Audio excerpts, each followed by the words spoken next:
ভোর রাতে হঠাৎ ঘুম ভাঙল। বুঝতে পারলাম ভোর 4টা বাজে।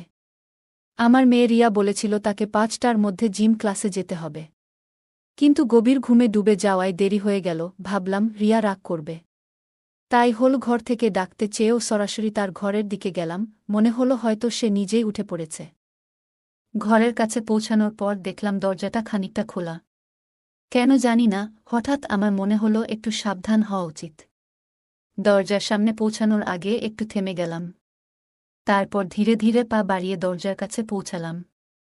বাইরে থেকেই দেখতে চেষ্টা করলাম। দরজার সামান্য ফাঁক দিয়ে ঘরের ভেতরে চোখ রাখতেই এমন একটি দৃশ্য দেখলাম যা আমাকে হতবাক করে দিল। আমার পুরো শরীরে ঠান্ডা হয়ে গেল, আর আমি দরজার পাশেই থমকে দাঁড়িয়ে গেলাম। আমার মেয়ে রিয়া বিছানায় ঘুমিয়েছিল। সে পাশ ফিরে শুয়েছিল, তবে তার শরীর অর্ধেক ঘুরে যাওয়ায় সে কিছুটা অন্যদিকে ছিল। তার পরনে ছিল একটি লাল রঙের টি শার্ট এবং কালো জিন্স। আমি দেখলাম ঘুমের মধ্যে তার টি শার্ট কিছুটা উপরে উঠে গেছে। সে বিছানার এক কোণে শুয়েছিল। তার থেকে সামান্য দূরে, প্রায় 1.5 ফুট দূরে, আমার ছোট ছেলে ঈশান দাঁড়িয়েছিল। ঈশান এতটাই কাছে দাঁড়িয়েছিল যে সে রিয়াকে পুরো দৃষ্টিতে পর্যবেক্ষণ করছিল, কিন্তু সে শুধু তাকিয়েই ছিল না, যেন কিছু করার চেষ্টা করছিল। আমি ভেতরে কী ঘটছে তা দেখে বিস্ময়ে জমে গেলাম। এই মুহূর্তে আমার মনে হলো, হে ঈশ্বর, এখন কি করব? এই ছেলেটি এত সাহস পেয়েছে যে আমার উপস্থিতিতেও রিয়ার ঘরে ঢোকার সাহস দেখাচ্ছে। আমার মনের মধ্যে আতঙ্ক কাজ করছিল। ঈশান, যে আমার 19 বছরের ছেলে, সে কেন রিয়া, যে তার 24 বছরের বড় বোন, তার প্রতি এমন আচরণ করছে? তার সাহস যেন দিনে দিনে বেড়েই চলেছে। এই পরিস্থিতি দেখে আমার মনে ভয় ঢুকে গেল, এমন কিছু যেন না ঘটে যা তাদের দুজনের জীবনকে নষ্ট করে দিতে পারে। আমি কখনোই ভাবিনি যে ঈশান এমন কিছু করতে পারে। তবে এখন সে বড় হচ্ছে, আর তার আচরণ আমাকে চিন্তিত করে তুলছিল। আমি আগে কখনো ঈশানের এমন আচরণের দিকে তেমন মনোযোগ দিইনি। তবে সময়ের সঙ্গে সঙ্গে লক্ষ্য করলাম সে যেন রিয়ার প্রতি একটু বেশি মনোযোগী হয়ে উঠেছে। রিয়া ছিল তার থেকে 5 বছরের বড়। তার নিজের একটা ভিন্ন জীবন ছিল, কলেজ, বন্ধুবান্ধবের আলাদা এক জগৎ। তার সেই জগৎ ঈশানের থেকে একেবারেই আলাদা। তারা একসঙ্গে বেশিরভাগ সময় বাড়িতে থাকত, কিংবা আমাদের পুরো পরিবার একসঙ্গে কোথাও গেলে যেমনটা সাধারণ ভাইবোনেরা করে, তারাও একসঙ্গে মজা করত, একে অপরকে ঠাট্টা করত কিংবা ছোট ছোট দুষ্টুমি করত। রিয়া সবসময় তার সঙ্গে খুব স্বাভাবিক ও নির্ভীক আচরণ করত। সম্ভবত রিয়ার এই নির্ভীক আচরণই ঈশানের মনে তার প্রতি এক অদ্ভুত আকর্ষণ তৈরি করেছিল। ধীরে ধীরে ঈশান রিয়ার আরও কাছাকাছি যাওয়ার চেষ্টা করতে শুরু করল। তবে রিয়া ছিল তার নিজের জগতে মগ্ন। তার এই ব্যস্ততার কারণে সে কখনো বুঝতেই পারেনি যে ঈশান তাকে একটু অন্যভাবে দেখছে। ঈশান প্রায় রিয়ার দিকে তাকিয়ে থাকত, বিশেষ করে যখন সে মনোযোগ দিয়ে কিছু করত বা নিচু হয়ে কোনো কাজ করত। ঈশানের দৃষ্টি এমন ছিল যেন সে সেই মুহূর্তগুলো গভীরভাবে উপভোগ করছে। মজার ছলে মাঝে মাঝে সে রিয়ার কাছে আসার চেষ্টা করত এবং আলাপের ছলে একটু বেশি ঘনিষ্ঠ হয়ে পড়ত। তবে কিছু সময় ঈশানের আচরণ সীমার বাইরে চলে যেত। সে এমন কিছু করত যা রিয়াকে অস্বস্তিতে ফেলে দিত। প্রথমে বিষয়টি রিয়ার নজরে আসেনি, কিন্তু ধীরে ধীরে তার আচরণে কিছু অস্বাভাবিকতা ধরা পড়ে। রিয়া বিষয়টি বুঝতে পারার পর এ নিয়ে ভাবতে শুরু করে এবং তার পরবর্তী পদক্ষেপ নিয়ে সিদ্ধান্ত নেয়। প্রত্যেকবার এমন কিছু ঘটলে আমি নিজেকে খুব অপরাধী মনে করতাম। আমার নিজের সন্তান, আমার ছেলেই আমার মেয়ের প্রতি এমন আচরণ করছে, এটা খুবই লজ্জাজনক ছিল।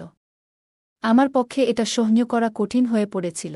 তবে ঈশানকে পুরোপুরি দোষারোপ করার আগেও আমার মনে দয়া জন্মাত। এই আধুনিক যুগে যেখানে টিভি, সিনেমা, ইন্টারনেট এবং মোবাইল ফোনের অতিরিক্ত প্রভাব রয়েছে, সেখানে এই ধরনের আচরণ না হওয়াটা কিভাবে সম্ভব? আমাদের সন্তানদের মনে এগুলোর প্রভাব পড়বে, এটাই স্বাভাবিক। তবে যা সবচেয়ে কষ্টদায়ক ছিল তা হল, আমি এই ঘটনা দেখেও কিছুই করতে পারছিলাম না। নিজের সন্তানদের জন্য আমার অসহায়ত্ব আমাকে ভেতরে ভেতরে ধ্বংস করে দিচ্ছিল। আমি কখনো কল্পনাও করিনি যে ঈশান এমন কিছু করতে পারে। আমার স্বামী রাজেশ দিনরাত পরিশ্রম করেন আমাদের সন্তানদের একটি সুন্দর এবং সুখী জীবন দেওয়ার জন্য। যদি তিনি কখনো জানতে পারেন যে এই আধুনিক সময়ের প্রভাব ঈশানের মনকে এমনভাবে দূষিত করেছে, তাহলে তিনি নিশ্চয়ই প্রচণ্ড কষ্ট পাবেন। তবে তার কাছে এই বিষয় বলা আমার পক্ষে সম্ভব ছিল না। যদি তিনি এই ঘটনা জানতে পারেন তাহলে তিনি ঈশানের মনস্তত্ত্ব বোঝার চেষ্টা না করে হয়তো রাগের বশে শাস্তি দেবেন বা তাকে বাড়ি থেকে বের করে দেবেন।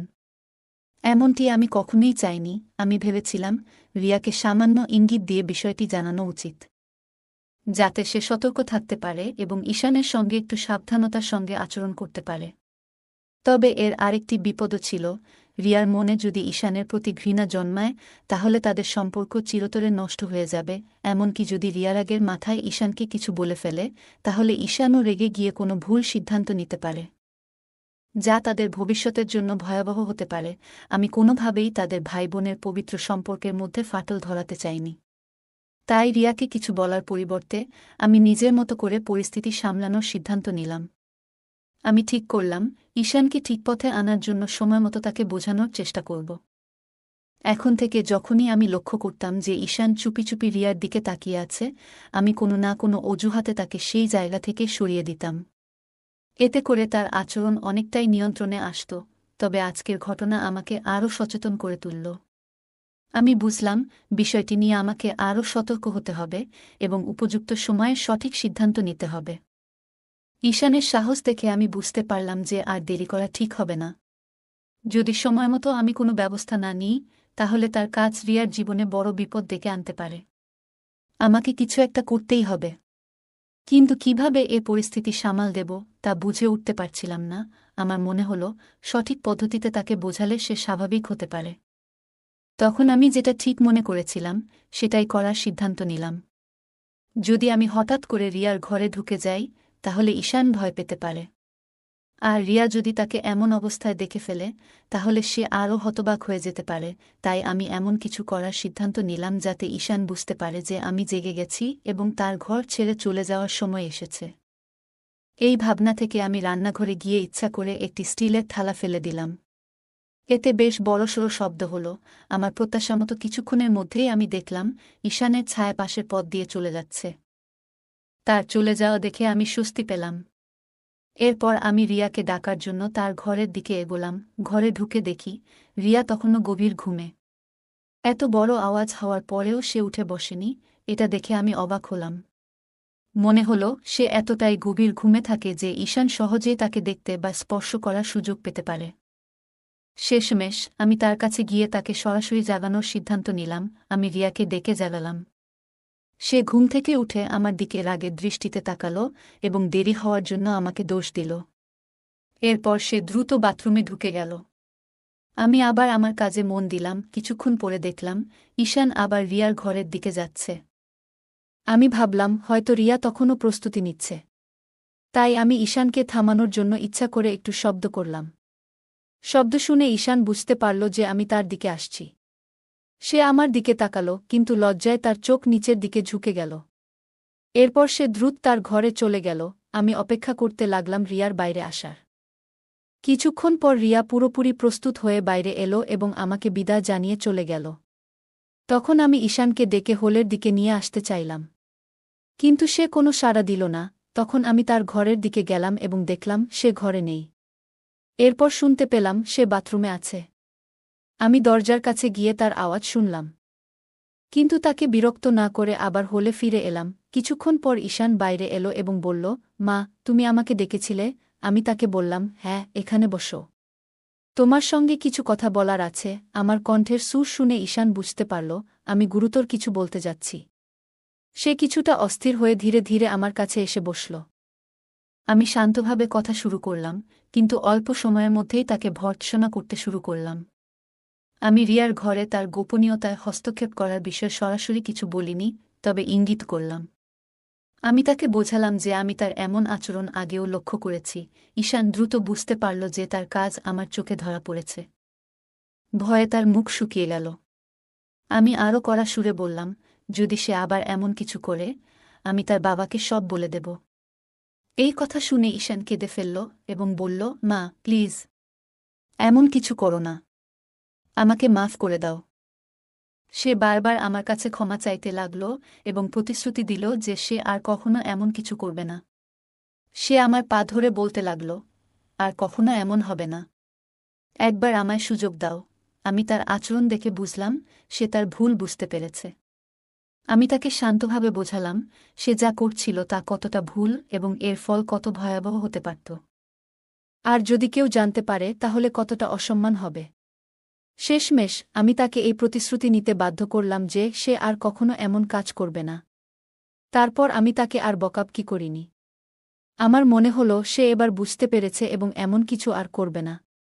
এরপর সে পুরোপুরি শান্ত হয়ে গেল এবং আমি তাকে আর কখনো রিয়াকে দেখতে দেখিনি। এতে আমি নিশ্চিত হলাম যে সে তার ভুল বুঝতে পেরেছে এবং নিজেকে সংশোধন করেছে। এরপর প্রায় 1 মাস আমি তার থেকে একটু দূরত্ব বজায় রাখলাম এবং খুব কম কথা বললাম, যাতে সে বুঝতে পারে যে সে যা করছিল তা ভুল ছিল। ধীরে ধীরে সবকিছু স্বাভাবিক হয়ে গেল। আমরা আবার আগের মতো হাসিমজার সঙ্গে কথা বলা শুরু করলাম। সবকিছু আগের মতোই সুন্দরভাবে চলতে লাগল, কিন্তু একদিন আমি তাকে আবার রিয়াকে দেখতে ধরে ফেললাম। যদিও সে এবার বেশ সতর্ক ছিল, তবুও আমি লক্ষ্য করলাম। তখন আবার আমার রাগ হতে শুরু করল, কিন্তু এইবার আমি আগের মতো তাকে বকাঝকা করিনি। কারণ তার প্রতি আমার চিন্তা বাড়ছিল। সে আমাকে বলেছিল যে তার একটি প্রেমিকা আছে এবং সে তার বন্ধুদের সঙ্গে সময় কাটায়। তবু কেন সে রিয়াকে এভাবে দেখার প্রয়োজন বোধ করল তা আমার মাথায় আসছিল না। তখন আমি ঠিক করলাম এই বিষয়ে আমি আবার তার সঙ্গে কথা বলব। 3 দিন পর দুপুরে আমরা দুজন বাড়িতে একা ছিলাম। সে তার ঘরে ছিল আর আমি আমার ঘরে বিশ্রাম নিচ্ছিলাম। আমি ভাবলাম এখনই সময় এই বিষয়ে কথা বলার। আমি তার ঘরের দিকে গেলাম। দরজা বন্ধ ছিল। আমি দরজা খোলার চেষ্টা করলাম, কিন্তু সেটি ভেতর থেকে লক করা ছিল। আমি দরজায় নক করলাম এবং তাকে ডাকলাম। সে ভেতর থেকে সাড়া দিল এবং দরজা খুলে দিল। আমি জিজ্ঞেস করলাম, দরজা বন্ধ করে কি করছিলে? সে বলল, কিছু না, এই ম্যাগাজিন পড়ছিলাম। তারপর সে বিছানার পাশে থাকা একটি ম্যাগাজিন দেখাল।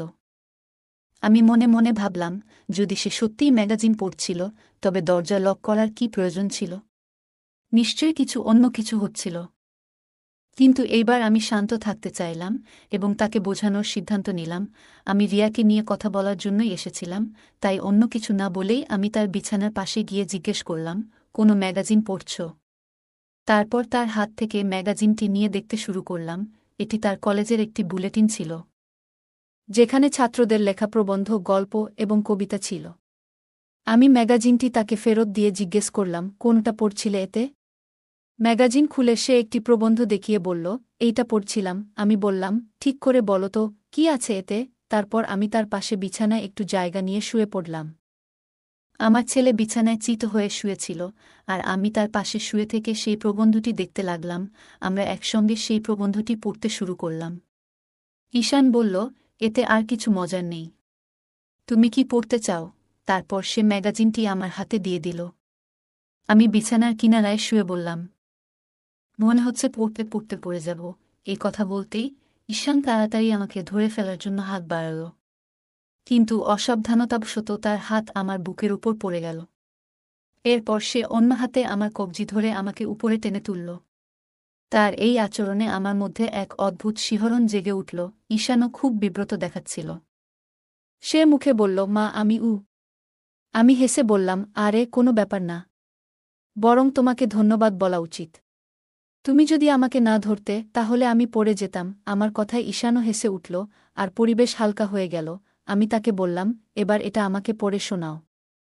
ছোট অক্ষর আমার ভালো দেখা যায় না। ঈশান ম্যাগাজিন নিয়ে পড়া শুরু করল। তাকে আরামদায়ক করতে আমি তার মাথার নিচে আমার হাত রাখলাম এবং সে পড়তে লাগল। সে আমাকে আরও কাছে টেনে নিয়ে প্রবন্ধটি পড়ে শোনাল। তারপর বলল, এখন বাকিটা তুমি পড়ো। আমি ম্যাগাজিনটি হাতে নিয়ে পরের পৃষ্ঠা উল্টাতে শুরু করলাম। ঈশান আমার কাছেই শুয়েছিল। একটি পৃষ্ঠায় থেমে আমি মন দিয়ে পড়তে শুরু করলাম। কিছুক্ষণ পরে আমি একটু অস্বাভাবিকতা অনুভব করলাম। দেখি ঈশানের একটি পা আমার পায়ের উপর রয়েছে এবং সে একটু নড়াচড়া করছে। প্রথমে বুঝতে পারিনি, কিন্তু যখন ভালো করে খেয়াল করলাম তখন ব্যাপারটা পরিষ্কার হল। আমি ভাবলাম, সে তো ম্যাগাজিন পড়ছিল, তবু এমন কেন হল? নিচে তাকিয়ে দেখলাম তার হাত আমার কোমরের কাছে ছিল। তখন মনে পড়ল, যখন সে আমাকে পড়ে যাওয়া থেকে ধরেছিল তখন তার আঙুল আমার কোমরের কাছে আটকে গিয়েছিল। এটা মনে করে আমি কিছুটা অস্বস্তি বোধ করলাম। আমি আস্তে করে ঈশানের মুখের দিকে তাকালাম। তার চেহারা সম্পূর্ণ শান্ত। আমি ভাবছিলাম, সে কি ভাবছে? নিজেকে শান্ত রাখলাম এবং আবার ম্যাগাজিন পড়তে শুরু করলাম। মনে মনে প্রার্থনা করছিলাম যেন ঈশান এই পরিস্থিতি নিয়ে কিছু না বোঝে। কি করব ভেবে পাচ্ছিলাম না। প্রথমে মনে হলো সাথে সাথে উঠে গিয়ে তাকে দূরে সরিয়ে দিই, কিন্তু কেন যেন মনে হলো আমি তেমন শক্তি সঞ্চয় করতে পারছি না, যেন কোনো অদৃশ্য শক্তি আমাকে সেখানেই আটকে রেখেছে। আমি চুপচাপ শুয়ে রইলাম, বাইরে থেকে ম্যাগাজিন পড়ার ভান করছিলাম। সময় যেন থমকে গিয়েছিল। কয়েক মিনিট কেটেছে, কিন্তু মনে হচ্ছিল যেন কয়েক ঘন্টা পার হয়েছে। অবশেষে আমি সিদ্ধান্ত নিলাম যে আমাকে কিছু করতে হবে। আমি বললাম, ঈশান, মনে হচ্ছে আমার শরীরে টান ধরেছে। তারপর আস্তে আস্তে নিজেকে সরিয়ে নিলাম এবং তার থেকে একটু দূরে সরে গেলাম। পাশের বালিশ সরিয়ে আমি বসে পড়লাম। ঈশান একটু বিস্মিত হয়ে আমার দিকে তাকালো, কিন্তু কিছু বলল না। আমি তখন পরিস্থিতি হালকা করার জন্য তাকে অন্য কোনো বিষয়ে কথা বলতে লাগালাম। আমি ঈশানের দিকে একবার তাকালাম এবং দেখলাম সে কিছুটা অস্বস্তি অনুভব করছে। পরিবেশ সহজ করার জন্য বললাম, ঈশান, আমার গলা শুকিয়ে গেছে। তুমি কি আমার জন্য এক গ্লাস জল এনে দেবে? ঈশান বিছানা থেকে উঠে জল আনতে চলে গেল। সে রুম থেকে বেরোতেই আমি কিছুটা স্বস্তি অনুভব করলাম এবং মনে হলো তাকেও নিজের আবেগ সামলানোর সুযোগ দেওয়া হলো। যখন সে জল নিয়ে ফিরে এলো, আমি তার দিকে তাকালাম এবং দেখলাম সে এখন অনেকটা স্বাভাবিক হয়েছে। আমি তার কাছ থেকে জল নিয়ে এক নিঃশ্বাসে পান করলাম। এতে আমি কিছুটা আরাম পেলাম। ঈশান গ্লাসটি নিয়ে একপাশে রেখে আবার বিছানায় এসে আমার পাশে বসল। আমরা হালকা ফুলকা বিষয় নিয়ে কথা বলতে শুরু করলাম। এরপর আমি রিয়াকে নিয়ে তার সঙ্গে কথা বললাম। আমি জানতে চাইলাম কেন সে আবার রিয়াকে দেখছে। ঈশান প্রথমে অস্বীকার করল, কিন্তু আমি তাকে উদাহরণ দিয়ে বোঝালাম কিভাবে আমি তাকে রিয়াকে দেখতে দেখে ফেলেছিলাম। সে তোমার বড় বোন হয়। তুমি কিভাবে এমন কাজ করতে পারো? অবশেষে ঈশান স্বীকার করল যে আমার ভুল বোঝাবুঝি হয়েছে এবং সে কিছু ভুল করেনি। আমি হেসে তাকে হালকা সতর্ক করলাম যেন ভবিষ্যতে এমন কিছু না করে। সে হেসে প্রতিশ্রুতি দিল এবং আমরা অন্য বিষয়ে কথা বলতে শুরু করলাম। কিছুক্ষণ পরে আমি বললাম, এবার আমার যাওয়া উচিত। তারপর আমি তার রুম থেকে বেরিয়ে এসে নিজের রুমে চলে গেলাম। নিজের ঘরে ফিরে এসে আমি বিছানায় বসে সেই ঘটনাগুলি নিয়ে ভাবতে লাগলাম। পুরো বিষয়টি নিয়ে আমি কিছুতেই স্পষ্ট ধারণা পাচ্ছিলাম না। তারপর আমি আয়নার সামনে দাঁড়িয়ে নিজেকে দেখতে লাগলাম এবং ভাবলাম, এই ঘটনার পেছনে কি আমার কোনো দায় আছে? উত্তরটা মনে এলো, হ্যাঁ, সম্ভবত ঈশানের আচরণ আমার প্রতি তার আকর্ষণকে নির্দেশ করছে। এই চিন্তা আমাকে একটা নতুন দিশা দেখালো। আমি বুঝতে পারলাম ঈশানের মনোযোগ আমার মেয়ে রিয়ার দিক থেকে সরাতে হবে। কিভাবে এটা সম্ভব তা নিয়ে ভাবতে ভাবতে আমার মনে এক অদ্ভুত উত্তেজনা জাগল। তখন নিজেকে শান্ত করার চেষ্টা করলাম এবং কখন ঘুমিয়ে পড়লাম টেরই পেলাম না। পরের দিন থেকে আমি নতুন উদ্যমে নিজের যত্ন নিতে শুরু করলাম। প্রথমেই নিজের সৌন্দর্য এবং স্বাস্থ্যকে গুরুত্ব দিলাম। আমি একটা কঠোর ডায়েট শুরু করলাম, যেখানে ভাজাপোড়া এবং মশলাদার খাবার একেবারেই কমিয়ে দিলাম।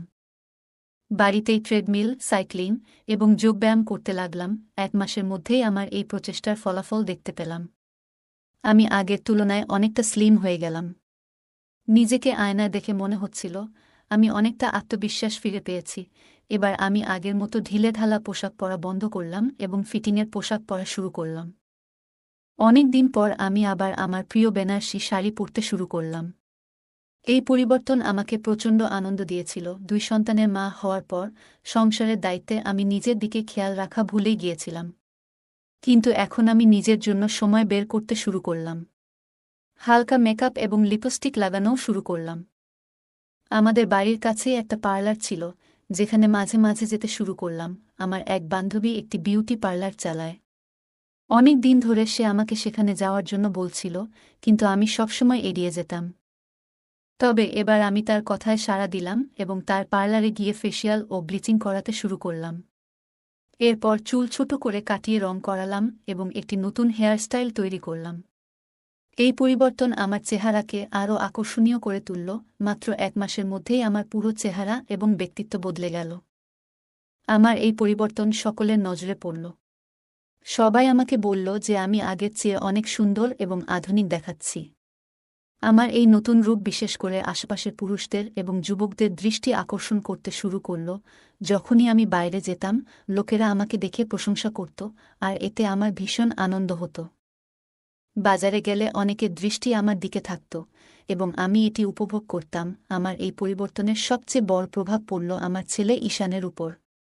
প্রথমে সে বলতো, মা, তুমি এখন কত আলাদা দেখাচ্ছ, কিন্তু তারপর আমি লক্ষ্য করলাম সে আমাকে সেই একই দৃষ্টিতে দেখতে শুরু করেছে যেভাবে সে রিয়াকে দেখত। বাড়িতে আমি যখনই থাকতাম তার চোখ সবসময় আমার উপরই থাকত। আমি বুঝতে পারলাম রিয়ার প্রতি তার মনোযোগ সরানোর জন্য আমাকে কিছু করতে হবে। আমি ধীরে ধীরে তার সাথে বেশি সময় কাটাতে শুরু করলাম এবং তার কাজে সাহায্য করতাম। তার দৃষ্টি আকর্ষণ করতে আমি আরও যত্ন নিতে শুরু করলাম। প্রথমে আমার নিজেরই কিছুটা অস্বস্তি লাগছিল, কিন্তু পরে মনে হল এই সমস্যার সমাধান করতে আমাকে সাহসী হতে হবে। আমি ঈশানের মন থেকে রিয়াকে সরিয়ে নিজের জন্য জায়গা করার সিদ্ধান্ত নিলাম। এই পরিবর্তন আমার নিজের মধ্যেও আত্মবিশ্বাস বাড়িয়ে তুলল। যখনই বুঝতাম ঈশান আমাকে দেখছে তখন নিজেও মজা পেতাম। এমনকি আমি যখন কিছু করতাম তখন ঘরের দরজা খানিকটা খোলা রাখতাম যাতে সে আমাকে দেখতে পায়। সকালে যদি ঈশান বাড়িতে থাকত তখন সে সাধারণত দরজার কাছাকাছি থাকত। আমি যখন স্নান সেরে বের হতাম তখন আমি ইচ্ছে করেই একটু বেশি সময় নিতাম যাতে সে আমাকে দেখতে পায়। যখন আমরা একসাথে টিভি দেখতাম বা গল্প করতাম তখন আমি তাকে কাছে ডেকে নিতাম এবং তার সঙ্গে মজা করতাম। আমি তার কলেজের সহপাঠীদের এবং সিনেমার নায়িকাদের সম্পর্কে গল্প করার জন্য কথার প্রসঙ্গ তুলতাম। ধীরে ধীরে সে আমার সঙ্গে আরও খোলামেলা হতে শুরু করল এবং আমিও তার সঙ্গে কথা বলতে ভালো লাগতে শুরু করল। ঈশান এখন আমাকে সেই দৃষ্টিতে দেখতে শুরু করল যেভাবে সে অন্যদের দেখত। যখন সে তার ঘরে থাকত তখন আমি মাঝে মাঝে দরজার বাইরে দাঁড়িয়ে তার ভেতরের কথা শুনতাম। একদিন দুপুরে আমি বাইরে থেকে ফিরে এলে দরজা খুলল ঈশান। রিয়া তখন ডান্স ক্লাসে গিয়েছিল এবং বাড়িতে শুধু আমরা দুজন ছিলাম। আমি বাইরে থেকে ক্লান্ত হয়ে এসে সোফায় গিয়ে শুয়ে পড়লাম। যদিও আমার চোখ বন্ধ ছিল, আমি তাকে পাশের সোফায় বসে টিভি দেখতে দেখছিলাম। আমি যখন স্নানের প্রস্তুতি নিতে উঠে দাঁড়ালাম তখন সে শান্তভাবে আমার দিকে তাকিয়ে রইল। আমি ধীরে ধীরে তাকে দেখলাম এবং তারপর নিজের দিকে মনোযোগ দিলাম। এভাবে আমাদের প্রতিদিনের ছোট মুহূর্তগুলো ধীরে ধীরে আরও গভীর হয়ে উঠল। আজ আমি বিশেষভাবে কিছু পরিকল্পনা করেছিলাম। নিজের ঘরে গিয়ে দরজাটা হালকা খুলে রাখলাম যেন বাইরে থেকে কেউ ইচ্ছে করলে দেখতে পারে। আমি খুব ক্লান্ত ছিলাম তাই শাওয়ার নেওয়ার সিদ্ধান্ত নিলাম। ধীরে ধীরে আমি প্রস্তুতি নিচ্ছিলাম এবং শাওয়ার সেরে নিজেকে সতেজ অনুভব করলাম। শাওয়ার শেষে যখন বের হলাম তখন বুঝতে পারলাম কেউ না কেউ নিশ্চয়ই আশেপাশে রয়েছে। নিজের ঘরে ফিরে এসে আমি আয়নার সামনে দাঁড়ালাম। আমার পরিবর্তন নিজেই লক্ষ্য করলাম এবং ভাবলাম এই পরিবর্তন শুধু নিজের জন্য নয়, অন্যদের জন্য অনুপ্রেরণাদায়ক হতে পারে। কিছুক্ষণ পর ঈশান এসে বলল, মা, তুমি অনেক সুন্দর লাগছ। আমি তার কথা শুনে হেসে বললাম, তুমি কি কখনো ভেবেছিলে আমি এমন পরিবর্তন আনতে পারব? ঈশান মাথা নাড়ল এবং বলল, না মা, কিন্তু তুমি সত্যিই অসাধারণ লাগছ। তার কথা শুনে আমার মন ভরে উঠল। আমি তাকে কাছে ডেকে বললাম, জীবনে পরিবর্তন আনা খুব গুরুত্বপূর্ণ। আর এই পরিবর্তন শুধু নিজের জন্য নয়, অন্যদের জন্যও হতে পারে। আমি চেয়েছি তুমি নিজেকে ভালোবাসতে শেখো এবং নিজের যত্ন নেওয়া কতটা প্রয়োজন তা বুঝতে পারো। এরপর আমাদের সম্পর্ক আরও গভীর হল। আমরা একে অপরের সঙ্গে খোলামেলা কথা বলতে শুরু করলাম এবং জীবনের ছোট ছোট মুহূর্তগুলো উপভোগ করতে শিখলাম। আমাদের এই যাত্রা আমাদের আরও কাছাকাছি নিয়ে এলো এবং আমরা একে অপরের মর্ম বুঝতে পারলাম। বন্ধুরা, কেমন লাগল আজকের এই গল্প? কমেন্ট করে জানাবেন। গল্পটি ভালো লাগলে লাইক এবং শেয়ার করুন। আরও নতুন নতুন গল্প পেতে আমাদের চ্যানেলটি সাবস্ক্রাইব করুন এবং বেল আইকনটি অন করতে ভুলবেন না। ধন্যবাদ।